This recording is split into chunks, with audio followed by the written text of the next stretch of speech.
Relais à vous.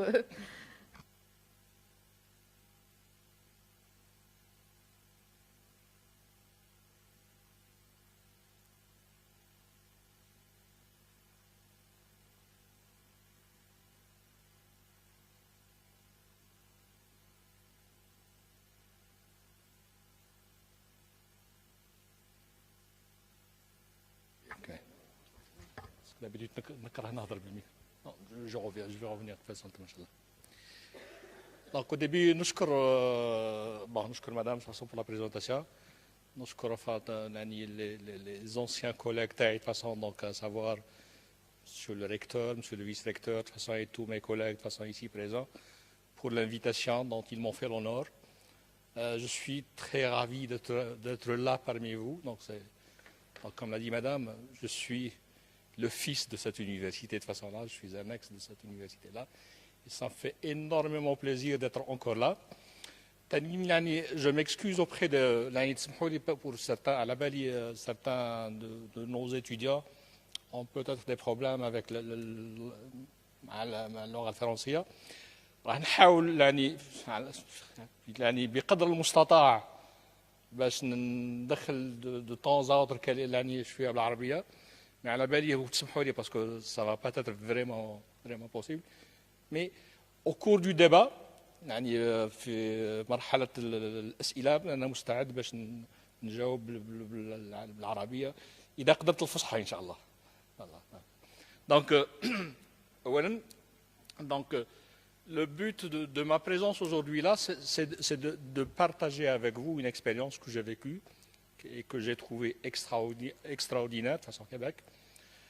Comme je l'ai toujours dit, de toute façon, lorsque je suis parti de toute façon au Québec, donc il y a deux choses qui ont retenu mon attention et que j'ai toujours souhaité. Il y a une chose très banale, نحكيها لكم quand même. Donc, أول حاجة كي رحت كي ندي ولادنا للمدرسة، حنا عندنا شفت ولادنا هنا بلوجار حدا المدارس كاين بزاف اللي دهموهم لي بوس طوموبيلات اي تو. قلت تما une فكرة اكسيلونت تمنيت نقلها نجيبها هنا. يعني تما autour de chaque école il y a ce qu'on appelle des brigadiers scolaires. Il y a des gens retraités ناس كبار يلبسوا لهم un petit dossard مكتوبة فيه brigadier scolaire. ودون chaque carrefour يوقفوا بحدا ليكول باش يحبسوا الطوموبيلات ويعاقبوا الاولاد صغار ليكول. هذه فكره تمنيت ريالمون نديروها في الجزائر. والفكره الثانيه هي هذا لي سونتر دو ترانسفير دو تكنولوجي. C'est une expérience que je trouve extraordinaire. Et c'est grâce à cette expérience-là que je peux dire que le Québec a connu son évolution économique là. Et cette idée-là a commencé par ce qu'on appelle la création des centres de transfert de technologie qui datent des années 80.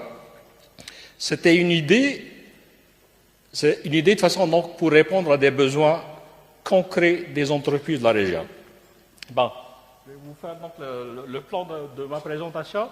Au début, donc, on va essayer de parler de ce que c'est que le transfert de technologie, نقل technologie.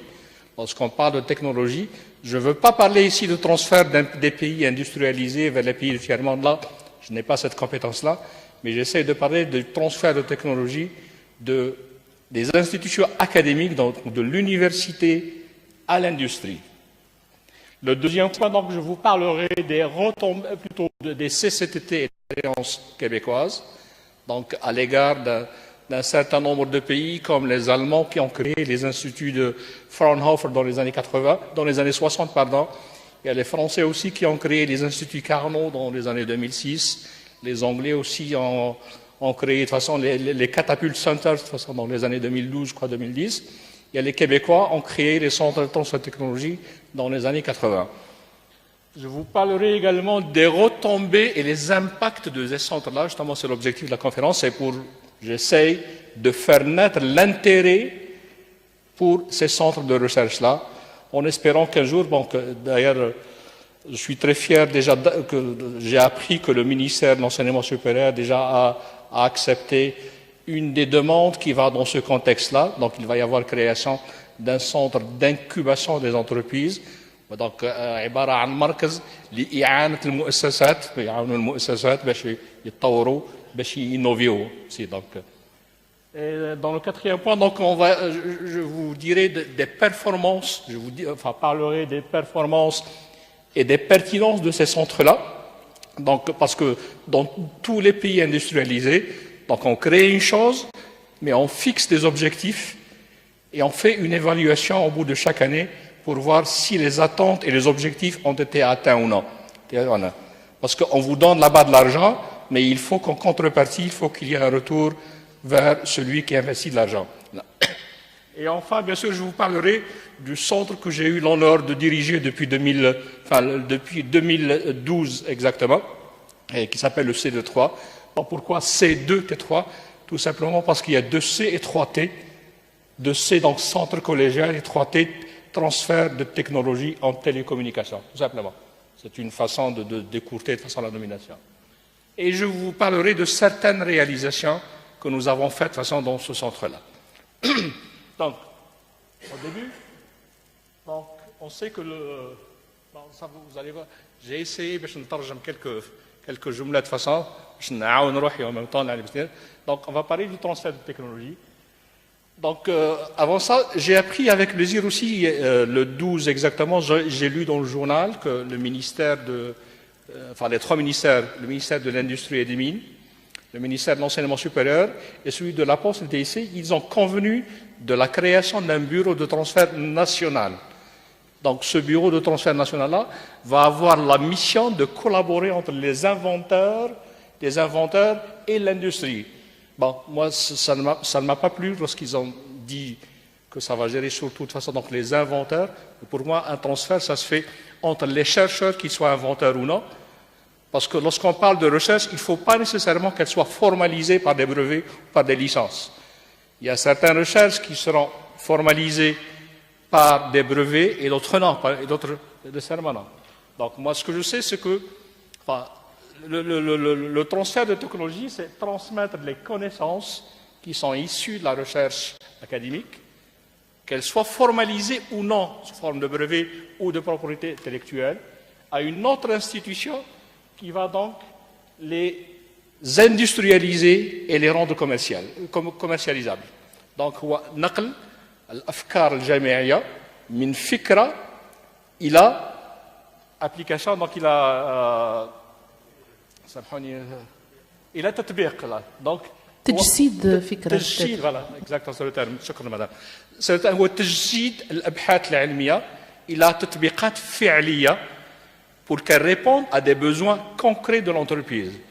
Bon, pour avoir été enseignant ici de façon ailleurs, on a développé une infinité de projets qui n'ont jamais vu le jour et qu'on n'a pratiquement jamais vu dans l'industrie.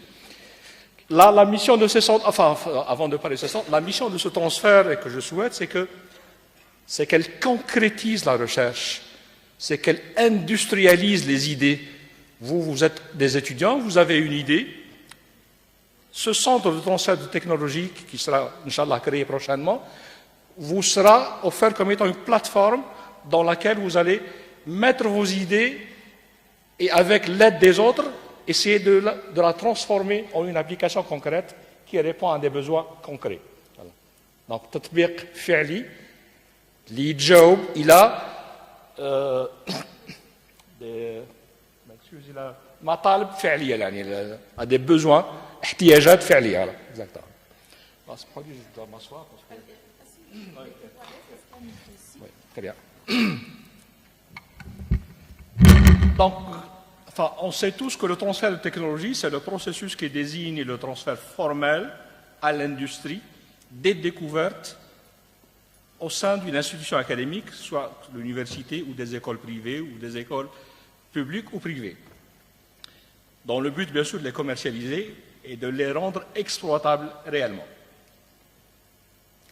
Donc, quand on parle de transfert de technologie, on ne parle pas uniquement de transférer une technique et les droits de propriété intellectuelle qui vont avec, mais on transfère aussi le savoir-faire, la connaissance et toutes les compétences et essayer de mettre en œuvre une collaboration entre le public et le privé à travers des accords de collaboration. Donc, ce transfert va donner lieu à la création d'une synergie entre l'université et l'industrie.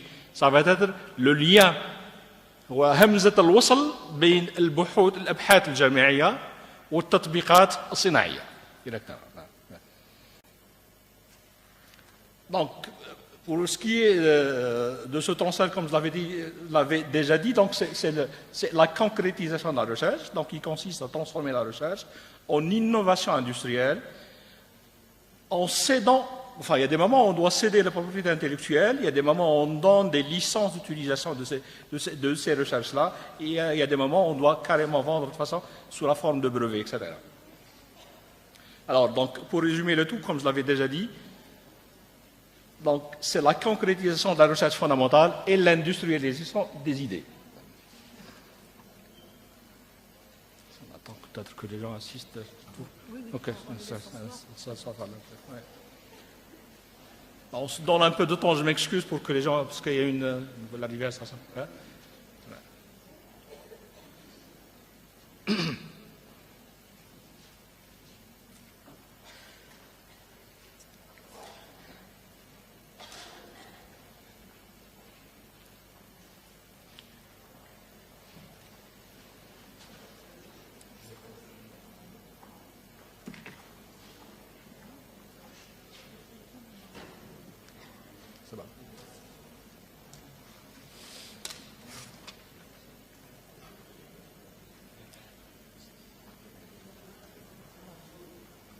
Donc, je reprends.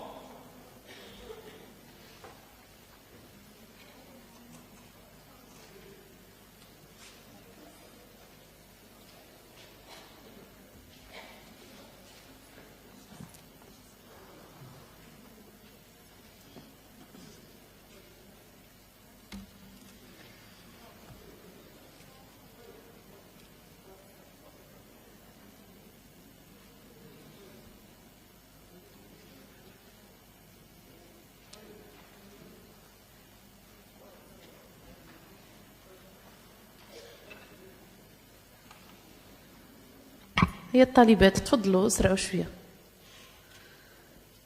Donc, je résume un petit peu ce que je venais de dire déjà. Donc, nous parlions du transfert de technologie, donc de technologie, et nous avons dit que ce transfert de technologie-là, c'est le procédé qui consiste donc à rendre les idées, qu'elles viennent de l'université ou bien qu'elles viennent de l'industrie, à les rendre exploitables et à les transformer en produits commercialisables, simplement. Donc, c'est la concrétisation de la recherche. Et il y a actuellement des politiques à travers tous les pays industrialisés qui favorisent ce transfert de technologie-là et qui sont largement diffusées au sein des universités du monde entier. Donc, ceci dans le but d'accélérer la mise en marché des idées sur le marché. Donc, ça permet une diffusion rapide des produits de recherche universitaire et de leur mise sur le marché. Donc, on peut dire maintenant qu'il y a une troisième mission qui a été affectée à l'enseignant-chercheur. Bon, jusqu'à maintenant, l'enseignant-chercheur avait pour seule mission l'enseignement et la recherche. À travers ce nouvel aspect, le transfert de technologie, il y a une troisième mission normalement qui vient d'être affectée à l'enseignant, et cette mission-là lui assigne des objectifs en matière de développement économique. Maintenant, il faut que l'enseignant-chercheur devienne un facteur réel dans le développement économique de son pays. Alors, c'est devenu donc un enjeu majeur pour le développement économique. Alors, je peux vous citer que, par exemple, au Canada, la commercialisation des produits issus... Pardon. Donc, au Canada, la commercialisation des produits issus de la recherche, issus des secteurs stratégiques comme les sciences de la vie ou les TIC, elle est massivement soutenue par les gouvernements, qu'ils soient fédéraux ou provinciaux.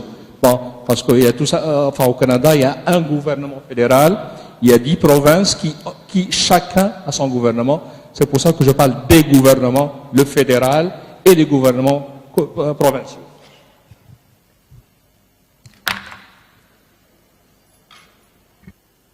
Alors, à partir de maintenant, je vais essayer justement de vous parler de l'expérience québécoise.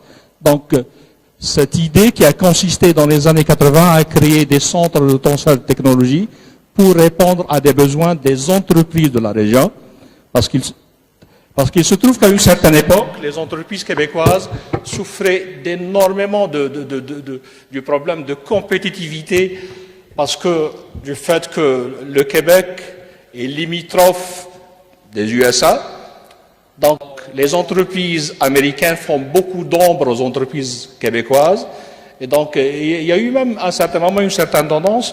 Les Québécois attendaient que le tout leur vienne des États-Unis. Donc, leurs entreprises étaient confrontées à d'innombrables problèmes de compétitivité, mais ils n'avaient d'autre choix que d'innover et d'essayer de devenir compétitifs. Donc, à l'image, comme je l'avais dit tout à l'heure, des Allemands qui ont créé les centres de Fraunhofer dans les années 60, donc les Allemands ont été le premier à créer des centres qui étaient destinés à la recherche appliquée. Parce que justement, la caractéristique de ces centres-là par rapport aux universités, c'est que, bon, aux universités, on fait la recherche du fondamental, mais dans les centres de recherche appliquée, c'est de la recherche appliquée. Donc, les premiers à l'avoir déjà créé, pardon, c'est les Allemands dans les années 60. Il y a eu, de toute façon, il y a les Français qui ont fait récemment, dans les années, juste, je crois, 2006, ils ont créé 34 centres qu'on appelle les centres Carnot. Les Anglais aussi, ils en ont créé de toute façon quelques centres qui s'appellent les Catapult Centers. Donc, tous ces centres-là étaient destinés à aider ou bien à commercialiser la recherche ou à concrétiser la recherche fondamentale. Donc, ceci est venu dans un contexte un peu particulier, comme je l'avais déjà dit. À l'époque, les entreprises québécoises qui étaient et qui le sont toujours, bien sûr, le principal moteur de l'innovation, elles étaient confrontées à une vive concurrence de la part des entreprises américaines, et elles avaient des moyens très limités, et d'autre part, elles étaient, pour la plupart d'entre elles, situées dans des zones très éloignées par rapport aux grandes villes québécoises. Donc, elles n'avaient d'autre choix que d'accroître leur capacité d'innover. Mais malheureusement, elles n'avaient pas accès aux services de soutien technique et de transfert de technologie, ni de conseil et de formation. C'est ce qui a poussé donc le gouvernement québécois à créer ces centres-là qui étaient rattachés à ce qu'on appelle les collèges là-bas, parce que le système, il faut que je vous explique un petit peu, que le système d'enseignement au collège diffère du nôtre ici. Ils ont le cycle, ils ont le primaire, ils ont le secondaire, le cégep, puis l'université. Dans le primaire, de toute façon, les élèves, ils passent 6 années. Dans le secondaire, 5 ans, donc du secondaire 1 jusqu'au secondaire 5. Ça, c'était à partir début des années 60, où il y avait création de ces cégeps-là. Parce qu'à l'époque, toute l'éducation était sous l'égide de l'Église. Et à partir des années 60, les Québécois ont décidé de façon de se départir de la dépendance de l'Église du clergé.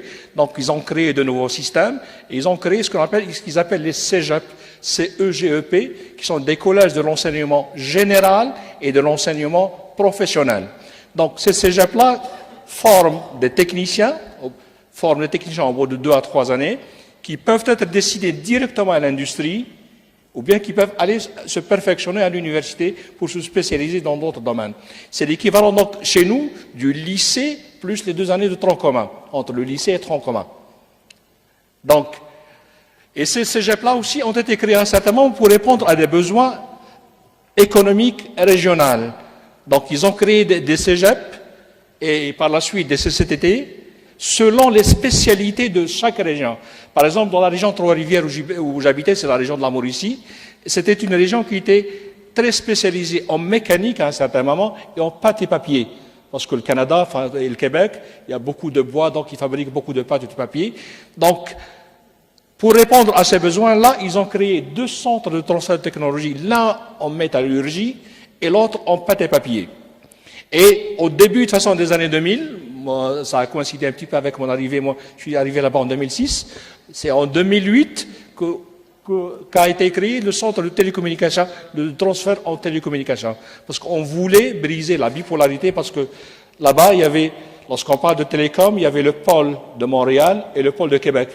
Donc il fallait briser cette bipolarité-là et on a créé donc le centre de transfert de technologie en télécommunication pour essayer donc de créer un troisième pôle entre les deux. Donc je vous en dirai un peu plus par la suite. Donc on est toujours dans les CCTT donc, qui ont été créés, donc, comme je l'avais dit, au début des années 80 pour répondre à des besoins des entreprises québécoises et ils relèvent de deux ministères. Ces centres-là relèvent du ministère de l'Enseignement supérieur et relèvent aussi du ministère de l'Économie, Sciences et Innovation, qu'on appelle le MESI. Donc, et ils sont financés de façon, d'une part, par le MES et d'une part par le MESI. Bon, lorsque je parle de financement, c'est du financement de base. Je vous expliquerai par la suite comment se fait, parce que ces deux ministères-là nous donnent un fonctionnement de base et par la suite, on est obligé, nous, de nous autofinancer. Le but est bien sûr de diminuer de telle sorte que les chercheurs et les étudiants deviennent en partie payés par l'industrie. L'industrie doit participer à financer ces centres de transfert de technologie. Donc, ces centres-là, qui sont actuellement au nombre de 59, ont été répartis selon les besoins des régions et selon les spécialités des régions. Et ils sont spécialisés chacun dans un domaine. Il y en a 49, donc il y en a 49 spécialisations. La nouveauté dans ces centres-là, qui sont actuellement, 49 jusqu'à la fin 2018, mais la décision déjà a été prise pour créer 10 autres centres, donc en 2019, ils vont être 59. La nouveauté dans ces centres-là, il y a ce qu'on appelle aussi, parce que nous, ici, lorsqu'on parle de technologie, on ne pense qu'au thème sciences naturelles, génie. La nouveauté c'est qu'il y a aussi des centres en innovation sociale. On appelle ces centres-là les PSN. Les PSN, ce que j'oublie souvent, pour des pratiques sociales novatrices. Donc, il y a aussi des centres qui répondent de façon à certains besoins de la société, tels que par exemple le développement durable, l'innovation organisationnelle, la culture et les arts, le tourisme, la famille, mise en valeur de l'espace humain, etc. Donc il y a eu des centres qui, eux aussi, répondent à ces besoins-là, en essayant aussi de créer des solutions technologiques pour répondre aux besoins de la société qui se réfèrent à ces problèmes-là. Donc ces CCTT, ils répondent à des besoins plus pressants à combler dans les pratiques sociales novatrices et comprennent de façon donc les spécialités dont je viens de vous citer. Alors, à titre d'exemple, je peux vous citer trois CCTT qui sont spécialisés, qui sont des PSN. Donc, on a l'Institut de recherche sur l'intégration professionnelle des immigrés. On a le Centre d'études en responsabilité sociale et éco-citoyenneté et le groupe d'études des conditions de vie et des besoins de la population. Il y en a plusieurs autres, je crois maintenant ils sont une dizaine de PSN, donc qui s'occupent chacun d'un problème de société particulier. Alors, donc, pour résumer ce que je disais à propos de façon de ce centre-là, ils sont là donc pour stimuler l'innovation par le transfert de technologie. Ils sont là pour accompagner les entreprises dans leur démarche, pour les aider à améliorer leurs produits et leurs procédures d'innovation par des solutions technologiques. Et ils sont là pour ils constituent ce qu'on appelle, comme je l'avais déjà dit, une passerelle innovante entre le milieu de la recherche et le milieu de l'industrie. Ils sont là aussi pour convertir les résultats de la recherche fondamentale en applications réelles. Et ils sont là aussi pour rendre exploitable la recherche publique. Alors, ces centres-là activent, généralement, ils ont 3 axes principaux d'activité. Mais là, on les a étendus un petit peu à 5. Alors, comment on essaie de concrétiser ce transfert de recherche-là vers les entreprises? On y va par 5 moyens. Premièrement, il y a ce qu'on appelle la formation spécialisée, qui est une formation à la demande du client. Par exemple, nous avons une entreprise qui a des cadres, des ingénieurs ou des techniciens qui ont besoin de se perfectionner dans un domaine particulier de technologie. Donc, on leur donne des formations spécialisées. Ces formations peuvent se donner chez le client lui-même ou bien peuvent se donner au centre même. Donc, من المهام التي أكلت pardon, je ne sais pas pourquoi ça arrive. Donc, من المهام تاع هاد les centres هو أننا نعطيو une formation تكوين à la demande تاع les clients. On leur donne aussi, ce qu'on appelle une information, une diffusion de l'information. Parce que dans nos contacts avec les entreprises, nous avons contacté que les entreprises ignorent dans certains cas qu'il y a la présence de tel ou tel programme qui permet de les aider dans leurs innovations.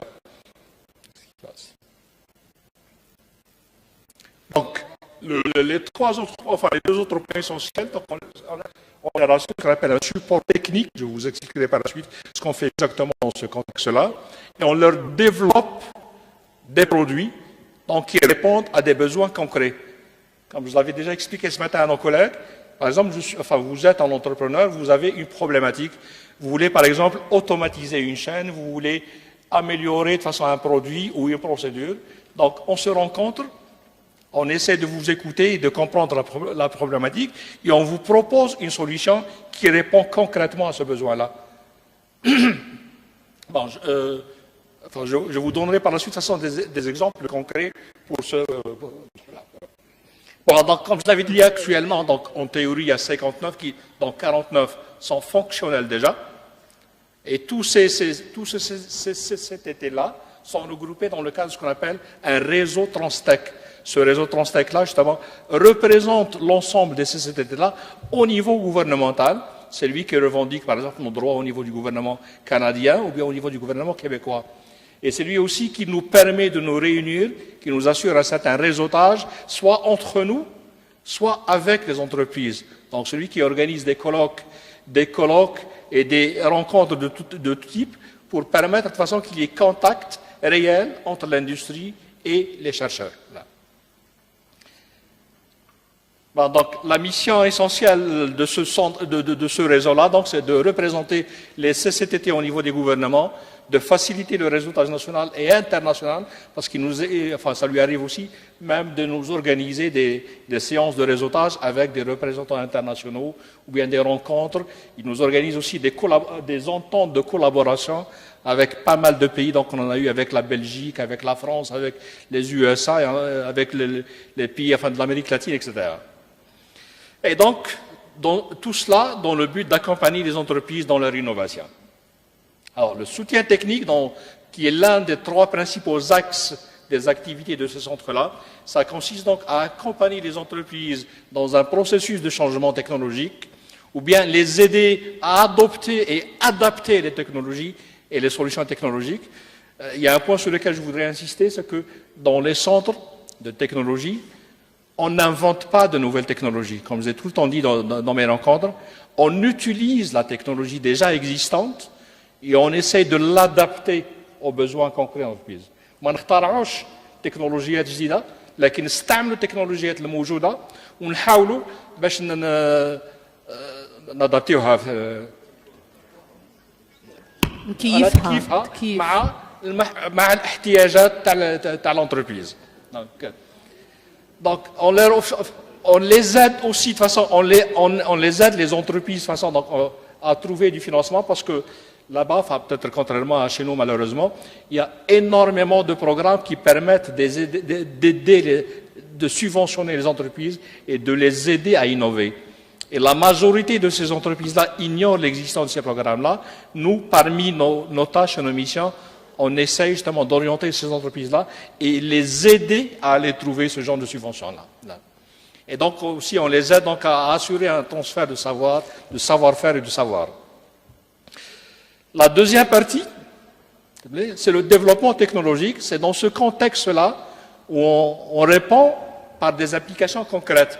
Donc on conçoit, on réalise des projets,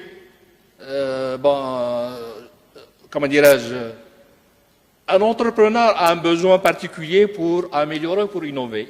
Il vient, on lui développe une application. Je peux vous citer par exemple un exemple. Nous avions un cas, c'était une entreprise façon trifluvienne donc à Trois-Rivières. qui est activé dans l'environnement, donc dans la lutte contre les mauvaises herbes et les insectes. Ben, ils avaient de toute façon un réseau international, donc ils vont dans certains pays, notamment en Afrique ou en Amérique latine. Donc ils donnent la pompe dans laquelle ils mettent le produit d'épandage à la personne qui est sur le terrain pour qu'il épande une région, enfin toute une région là. Ben, ils ont remarqué que certains, par exemple, quelqu'un se cache derrière un endroit, il vide sa pompe sur place et il revient en fin de journée, j'ai fini mon travail. J'ai épandu toute la région. Mais on n'a aucune preuve s'il a fait ou non. Ben, il est venu, de toute façon, le monsieur, de toute façon, il nous a expliqué la situation. On lui a développé un petit système, un très petit système électronique, qu'on place, enfin, de toute façon, il y a un système sous forme de téléphone qu'il place de façon ici, donc il sert de système de transmission d'informations sans fil, et un système électronique placé sur la gâchette de la pompe, de telle sorte que dès qu'il appuie sur la gâchette, le système se met en marche, et on a un mapping de toute la zone qu'il a épandée. Donc, à la fin de la journée, on sait, point par point, où il a assuré son épandage. On connaît la quantité du produit qu'il a mis en terre, le temps pendant lequel il a réellement travaillé, donc il ne pouvait plus tricher. Donc, c'était un mouchard, en quelque sorte, qu'on lui a développé. Et c'est un gars qui a été très content, il a vendu son produit, notamment en Costa Rica. Là. Ça, c'est une application qu'on lui a développée pour 25 000 $. Et lui, il n'avait mis aucun sou. Enfin, il a mis certainement 2 000 ou 3 000 $ pour certaines petites choses. Mais c'est l'État qui a financé, enfin l'État fédéral, parce qu'on a pu aller lui trouver une subvention qui couvre les frais de ce développement-là. Voilà. Ça, c'est un exemple parmi tant d'autres. Donc, on conçoit et on réalise certaines applications, des petites applications qui répondent à des petits besoins. Donc, on participe aussi dans l'amélioration de ces produits ou ces procédures, et on fait aussi ce qu'on appelle élaboration et mise à l'essai des procédés ou d'appareils spécialisés. Par exemple, dans notre centre, je vous en parle par la suite, nous avons développé une chambre anéchoïque.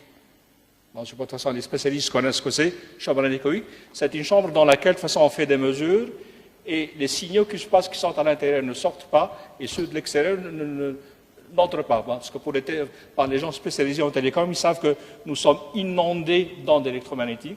Par exemple, si je veux mesurer le signal ici dans mon téléphone, la mesure que j'aurai ne correspond pas uniquement à celle de mon téléphone parce qu'il y a aussi des autres ondes électromagnétiques qui sont ça. Donc, la mesure que je fais n'est pas la mesure réelle que je voulais avoir. Mais lorsque je me mets à l'intérieur du chambre anéchoïque, le seul signal que j'aurai, c'est celui de l'appareil dont je veux mesurer le signal. Donc, ça nous permet aussi de vérifier si l'appareil qui a été construit, bon, vous avez un appareil, il vous dit qu'il a telle ou telle caractéristique. Donc, avec les mesures que l'on fait à l'intérieur de cette chambre-là, on peut mesurer la véracité de ces données-là et voir aussi si l'appareil peut influencer sur les autres appareils, ce qu'on appelle l'immunité. Est-ce qu'il peut être lui-même affecté par les signaux des autres appareils ou lui peut aussi affecter les autres appareils? C'est ce qu'on appelle, on appelle ça la pré-certification. Et on fait donc l'amélioration et le développement de technologies. Alors, la formation et l'information, j'en ai déjà parlé, donc on donne la formation sur des créneaux de pointe. Par exemple, nous, en télécommunication, on a donné des formations sur la fibre optique, sur l'IPv6, les réseaux IPv6, sur les antennes et différents sujets. On assure des veilles technologiques pour nos clients parce que, notamment en télécom, vous savez que ça évolue rapidement, ça évolue de semaine en semaine, et il faut que l'on soit à la page, donc et permettre à nos clients aussi d'être à la page. On fait de la recherche d'informations pour nos clients, suivi et évaluation après la formation, des études de marché, des études de faisabilité. Bon, l'étude de faisabilité, c'est une étape qui est très particulière, très intéressante, parce qu'il y a certains, par exemple, entrepreneurs qui veulent s'engager à faire une application qui parfois leur coûte des millions et des millions de dollars. Au lieu de s'engager directement, et il peut, au bout d'un certain temps, par exemple, arriver à un résultat où il ne pourra plus, et il se rend compte que son application est irréalisable. Donc ça va lui coûter énormément d'argent, mais s'il est passé par une étude de faisabilité, enfin justement dans l'étude de faisabilité, on essaye d'étudier tous les aspects du problème et voir s'il y a des technologies qui répondent à ce besoin-là. Et à la fin, on est en mesure de lui dire que ce projet-là est réalisable ou non. Si c'est le cas, c'est réalisable, on est même en mesure de lui faire établir un cahier de charges pour lui dire voilà combien ça va te coûter, voilà les technologies que vous devez utiliser. Et à ce moment, s'il accepte, on l'achemine pour concrétiser cette application-là. Alors, la clientèle, elle est en majorité de façon composée des PME, des PME. Donc, je vais vous parler d'ailleurs par la suite des résultats. Et vous allez vous apercevoir qu'actuellement, 67% de nos clients sont des petites et moyennes entreprises. Et parmi nos clients, de toute façon, il y a aussi d'autres grandes entreprises et d'autres institutions. Voilà. Alors, la gouvernance, pour ce qui est, comment sont gérés ces centres-là, bon, comme je vous l'avais dit au début, ces centres-là sont affiliés à ce qu'on appelle des cégeps.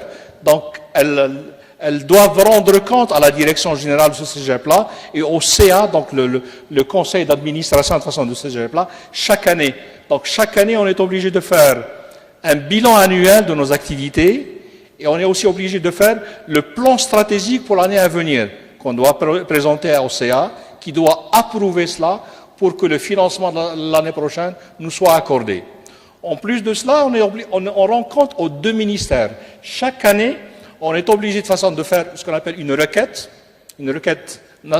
annuelle, dans laquelle on met tout le bilan, qu'il soit financier ou technique, et enfin les gens voient si les attentes qui nous ont été fixées au début, dont je vous en parlerai par la suite, ont été atteintes ou non. Donc chaque année, on est évalué d'une part par le CA de notre cégep et d'autre part par les deux ministères, le ministère de l'Enseignement supérieur et le MESI. De telle sorte que si au bout de 3 années, on ne répond pas à ces besoins-là, de toute façon, il y a un comité d'évaluation qui est issu des deux ministères-là, qui va décider ou non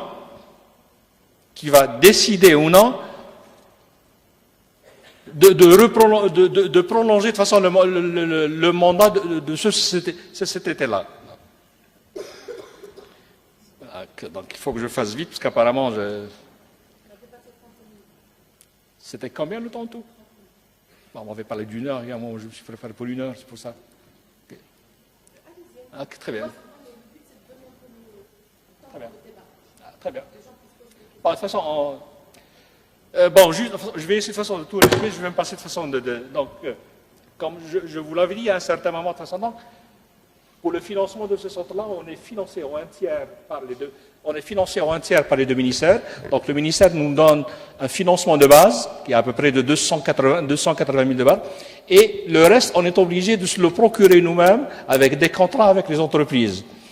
Mais en plus de cela, de toute façon, ils nous ont fixé certaines attentes. Il faut que les centres-là doivent avoir un impact sur la région, un impact sur la formation, un impact sur les entreprises et un impact sur l'économie.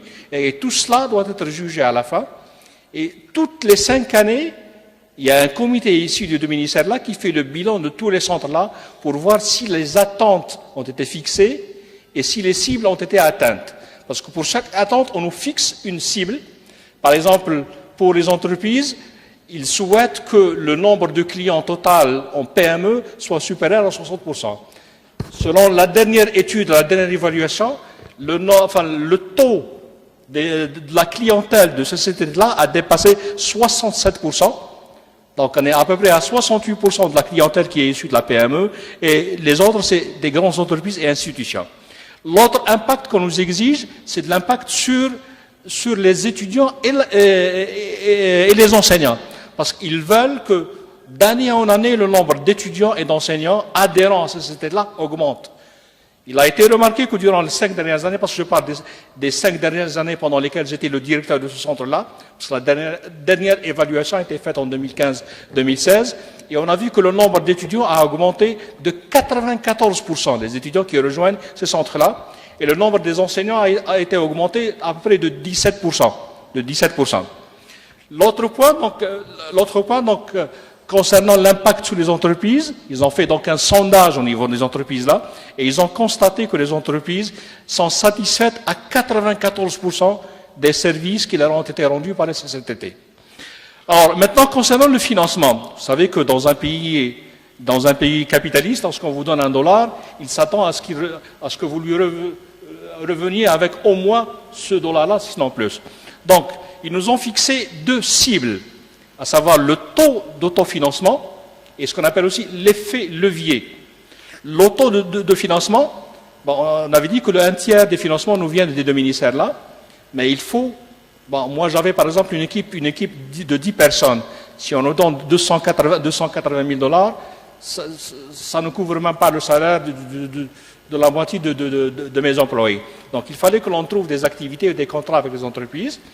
Et selon les dernières études, enfin la dernière étude qui a été faite 2015-2016, on est actuellement à presque 70% d'autofinancement. Donc, on arrive à trouver 60% de notre masse salariale de nos projets et de nos ententes avec les entreprises et les institutions. Maintenant, pour ce qui est de l'effet levier, donc le Québec veut, lorsqu'il donne $1, il veut qu'on lui revienne au moins avec un autre $.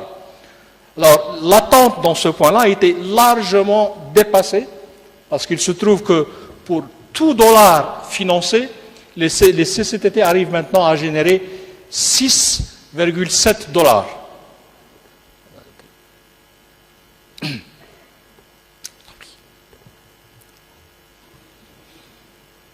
Bon, je vais passer rapidement.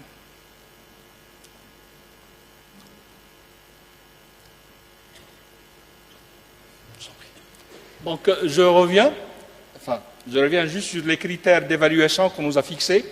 À vrai dire, de toute façon, les critères sont au nombre 3. Ils nous jugent à la fin sur la pertinence, sur l'efficacité et sur les impacts que nous avons sur la société, sur l'entreprise et sur la formation. Et pour chaque point, ils nous ont fixé des cibles ou bien des critères d'évaluation. Donc, les critères d'évaluation pour la pertinence sont la demande pour l'offre de services, la valeur ajoutée des dispositifs de CCTT, le développement d'une masse critique. Alors, lorsque je parle du développement d'une masse critique, c'est le nombre d'enseignants et d'étudiants qui ont rejoint les CCTT à la fin de chaque exercice. Pour l'efficacité, ils nous ont fixé aussi 3 autres critères, à savoir les activités, les services et les pratiques de transfert technologique, la satisfaction de la clientèle, comme je venais de vous en parler, et les partenariats et collaborations avec d'autres acteurs. Pour l'impact, parce que les CCT ont créé dans l'intention d'avoir des impacts sur les régions, sur les entreprises et sur la formation.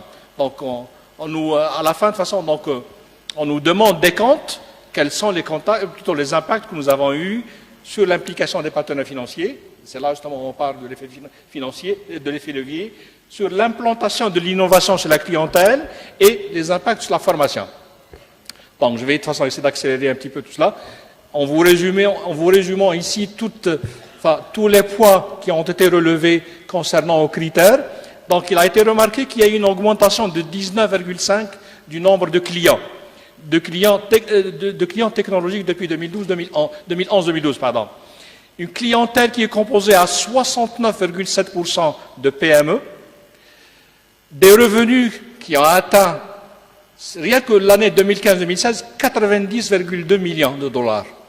Et sur les 5 années, les revenus totaux étaient je crois, de 542 millions. Mais pour la seule année 2015-2005, le revenu des CCTT était de 90,2 millions, dont 65,2 en projet.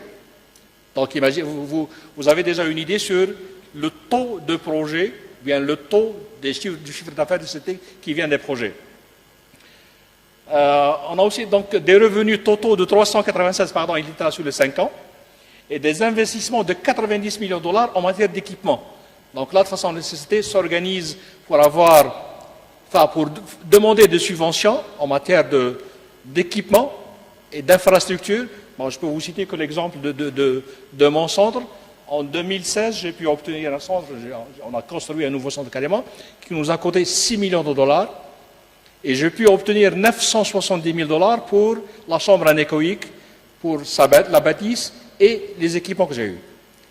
Donc imaginez donc l'impact, imaginez un centre qui est là, qui arrive à avoir par exemple tous ces équipements-là, même si demain le centre disparaît, l'infrastructure reste pour l'institution d'accueil déjà. Imaginez l'intérêt. Voilà.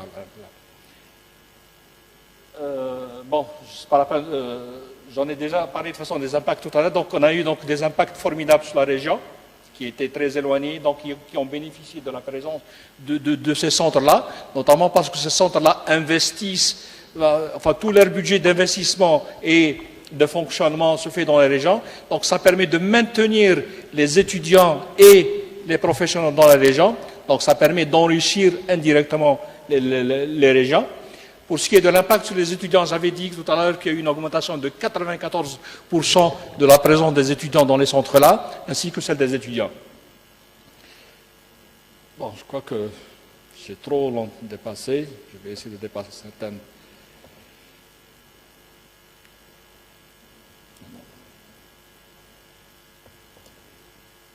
Bon, ça, justement, je reviens juste à ça, l'auto d'autofinancement. Bon, on a fait donc l'auto d'autofinancement par année, et on voit qu'en 2015-2016, l'auto de...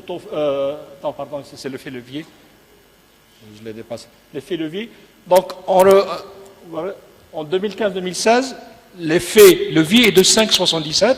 Ça veut dire que pour tout dollar généré par le Québec, plutôt donné par le Québec, ce dollar-là génère 5,77 $.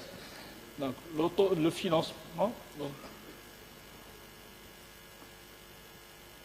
Alors, pour ce qui est de l'autofinancement, j'avais dit que nous avons atteint un taux de financement de 67%, et même à 70,5% pour certains CCTT. Alors là, justement, c'est l'auto de financement. On est à 74 même pour certains CCTT. Ça veut dire que le revenu du CCTT, pardon, là, enfin, chaque CCTT s'autofinance à raison de 67%. Donc, 43% viennent, enfin 33%, 43, pardon, 67, non, c'est 33, je m'excuse, c'est 26. 26 viennent du Québec et le reste viennent des projets qu'établissent ces centres-là, soit avec les entreprises, soit avec d'autres institutions étatiques. Bon, pour ce qui est des retombées sur la formation, donc les cibles qui nous ont fixées, comme je l'ai dit tout à l'heure, donc il faut qu'il y ait une croissance du nombre d'enseignants et d'étudiants ayant participé aux activités des CCTT. Bon, comme résultat, nous avons eu, sur la période de 5 ans, une augmentation de 94,3% pour les étudiants et une augmentation de 10,8%, plutôt 13,3% en nombre de personnes et 10,8% en ETC. Bon, ETC, c'est le temps équivalent de travail, parce que les enseignants sont libérés de leurs activités d'enseignement pour participer de façon à la recherche, et on compte ça ce qu'on appelle en ETC. La charge totale d'un enseignant, c'est 1 ETC, et il peut se libérer souvent de 0,2 jusqu'à 0,8 ETC pour travailler dans un CCTT. Bon, je vais accélérer pour de toute façon aller directement, je vais essayer de vous parler du C2T3.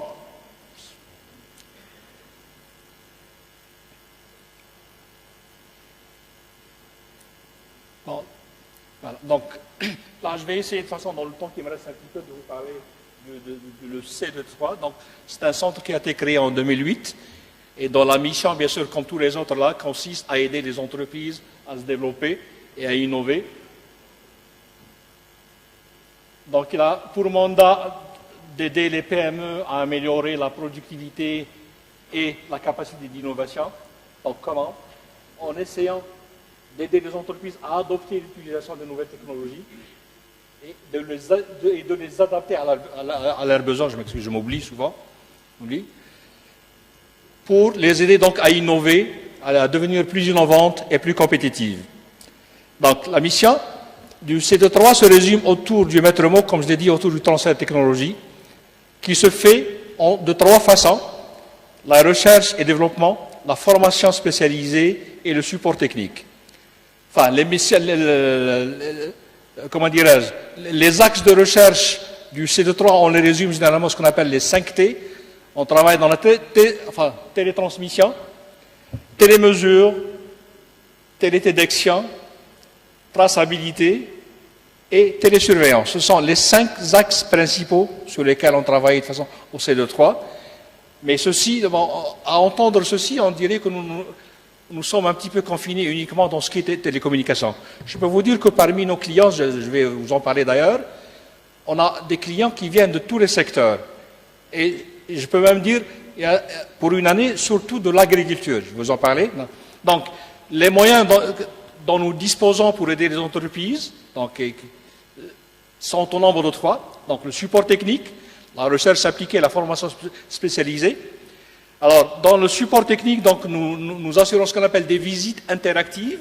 Des visites interactives, c'est qu'on se déplace chez le client qui a une problématique et on essaye de savoir comment fonctionne, par exemple, son usine et surtout le problème, la problématique, on essaie de la mieux comprendre sur place pour essayer de trouver la solution adéquate.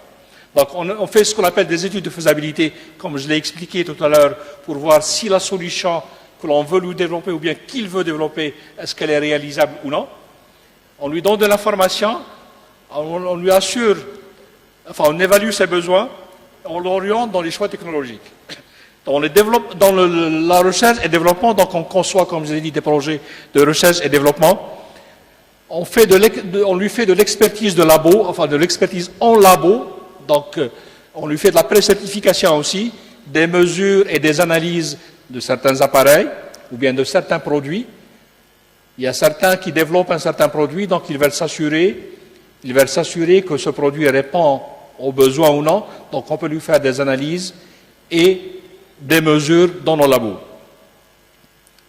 Donc, pour la formation, comme j'ai dit, donc, on a donné de la formation sur la sécurité et réseau, paramètres des réseaux, les réseaux virtuels, les antennes, la fibre optique, etc. Alors, nos axes de recherche, comme je dis, c'est donc la télémesure, la transmission, traçabilité, télésurveillance et télédétection. Et parmi nos champs d'expertise, comme je l'avais dit tout à l'heure, là où il y a nécessité d'acquérir ou de transmettre une information, quel que soit son type, on peut y être. Quel que soit le type de l'information, on est en mesure de l'acquérir par des capteurs adéquats et pouvoir la transmettre par des moyens ou bien par des systèmes sans fil. C'est notre principale notre principale expertise. On a été surtout spécialisé dans le développement des systèmes sans fil, de transmission sans fil. Donc, on travaille aussi dans la câble distribution, dans la téléphonie IP, les services de métrologie, télémesure, technologie sans fil, notamment les standards Zigbee, Wi-Fi, Ant+, etc. Les technologies d'identification, les RFID, les identificateurs radiofréquentiels, et les autres technologies prioritaires. Nos secteurs d'intervention, comme je l'ai dit, donc, on a eu des projets avec tous les secteurs. Ça va de l'agriculture au transport, à l'efficacité énergétique, diagnostic, détection, traçabilité, technologie de la santé, etc. Donc, on a pu avoir des projets avec pratiquement tous les secteurs et ces dernières années, on s'était surtout orienté vers les technologies destinées au maintien à domicile et à la santé au maintien à domicile. Alors, je vais essayer de vous parler de quelques-unes de nos réalisations. L'une des réalisations que nous avons faites de façon récemment, il y avait un industriel qui commercialise les fruits. Les fruits, et notamment de façon la fraise. La fraise, c'est un produit qui s'avarie rapidement. Cette fraise-là, même si on la met de façon dans des chambres froides, elle a tendance à s'avarier rapidement et donc perdre beaucoup. Et donc les entrepreneurs perdent beaucoup d'argent. Et il y a eu énormément de gaspillage en matière de ces fruits-là, et c'est valable pour d'autres produits alimentaires. Donc on lui a développé un système de telle sorte que lorsque les caisses de fraises sont à l'intérieur, de la chambre froide, il y a un système qui arrive à mesurer donc le taux d'humidité et aussi donc d'autres caractéristiques de la fraise qui permettent de voir si ce fruit-là est en train de pourrir ou non. De telle sorte, parce que si on met la fraise devant la porte ou au fond de la chambre, elles ne vont pas s'avarier de la même manière. Parce que celle qui est devant la porte va s'avarier rapidement. Donc le système qu'on lui a développé lui permet d'optimiser et de garder au frais toutes ces fraises-là. Et dans le cas où il s'avère que les fraises commencent à s'avarier, donc il les commercialise rapidement pour ne pas perdre trop d'argent. Il y a même, on lui a développé un système qui lui permet, qui est un système mobile, même lorsque la fraise est en déplacement, à tout moment, on peut savoir tout d'abord la fraise elle est où et quel est l'environnement, c'est-à-dire quelle est la température, quelle est l'humidité qui se trouve dans le camion qui transporte la fraise à tout moment. Traçabilité à distance. Traçabilité. Pardon. Ben, il y a d'autres projets, de toute façon celui des lampadaires intelligents, donc nous avons développé un système de lampadaires intelligents, c'était dans le but d'économiser de l'énergie et c'était aussi utilisé dans le but de la télésurveillance. Donc on a muni des lampadaires avec un système électronique, de telle sorte que dans certains cas on n'est pas obligé d'avoir le lampadaire allumé toute la nuit par exemple. Il y a même certains qui se plaignent de la pollution lumineuse. Tu as un lampadaire qui est devant ta fenêtre, il t'empêche de dormir à un certain moment. Donc on a développé un système que le lampadaire n'a pas à être allumé toute la nuit, mais il ne s'allume que quand une personne ou une voiture s'approche de lui. Et on a développé une passerelle de communication entre les lampadaires. Dès que le premier lampadaire détecte la personne ou le véhicule, lui il se met à une intensité de 100% et il envoie une commande aux autres lampadaires pour qu'ils se mettent à 20% pour les informer qu'il y a une personne qui arrive. Lorsque la personne s'éloigne du premier lampadaire, le premier s'éteint, le deuxième se met à 100%, etc. De telle sorte que la personne se voit accompagnée d'une onde de lumière là où elle va. Donc ça permet des économies en énergie qui peuvent aller jusqu'à 70% en économie d'argent.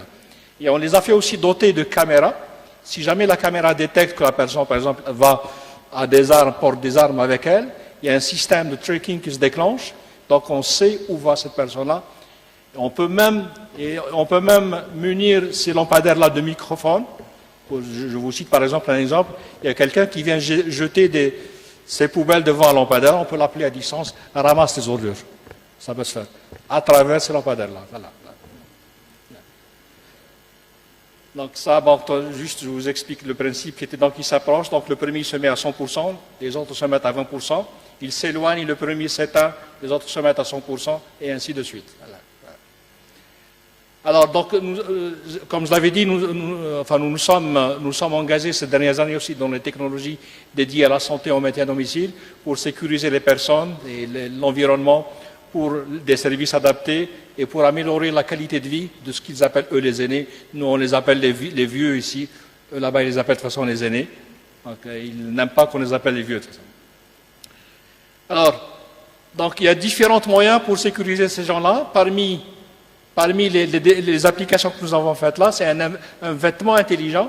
Nous avons inséré un capteur dans le col de la veste de la personne à surveiller là. Et avec ce détecteur-là, on est en mesure de savoir si la personne tombe, si elle chute, elle est détectée immédiatement. Si son niveau d'énergie diminue, c'est détecté. Si son niveau de mouvement diminue, tout est détecté et transmis à distance à un superviseur. Donc on a aussi développé une caméra que nous avons appelée une caméra intelligente. C'est une caméra qui ne transmet rien durant toute la journée pour sauvegarder justement l'intimité dans une caméra qui est destinée aux personnes âgées. Parce que les gens ont souvent peur que leurs parents, qui sont seuls à la maison, tombent et personne ne s'en aperçoive. Donc cette caméra-là, elle détecte la chute et dès qu'il y a une chute qui s'est avérée, elle transmet une information, soit sous forme d'un SMS, soit d'un téléphone, etc. Elle ne transmet rien durant toute la journée, elle ne transmet que quand il y a une chute.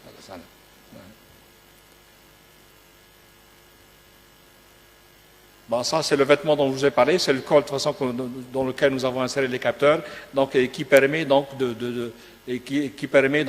détecter les anomalies sur la personne. Ça, c'est le Vectrax, c'est le système dont je viens de vous parler tout à l'heure pour celui qui fait l'épandage, la lutte contre les insectes et les mauvaises herbes. Donc, je sais, bon, je crois que je suis devenu ennuyeux, donc je m'arrête là. Donc, on vous pendant 1 heure, mais sans vous quitter un Merci instant. beaucoup et je m'excuse de ne pas avoir été efficace peut-être.